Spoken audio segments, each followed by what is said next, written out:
Hello guys, welcome to my channel. এটা আমাদের সিমলাপাল হাট কমপ্লেক্স। এখানে প্রতি রবিবার সকাল থেকে সন্ধ্যে পর্যন্ত এই হাটটি চলে। এখানে আপনার সমস্ত কিছু জিনিস এখানে পাবেন, জামা কাপড় থেকে শুরু করে সমস্ত কিছু জিনিস এখানে পেয়ে যাবেন। তো দেখুন, এই কাকা এখানে সেলাইয়ের কাজ করছে।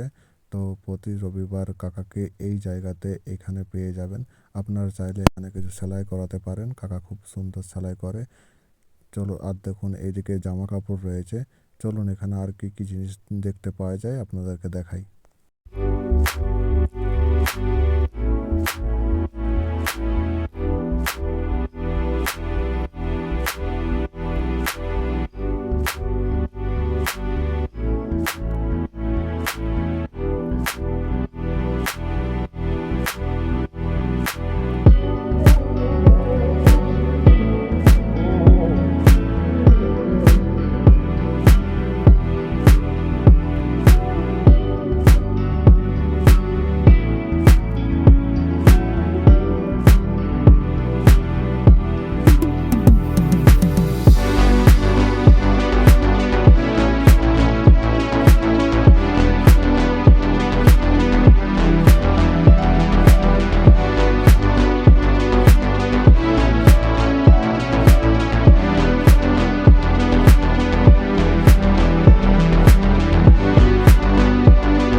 এরকম সুন্দর সুন্দর ভিডিও পেতে আমাদের চ্যানেলটিকে সাবস্ক্রাইব করে রাখুন আর লাইক করতে ভুলবেন না। দেখা হচ্ছে আবার নেক্সট ভিডিও।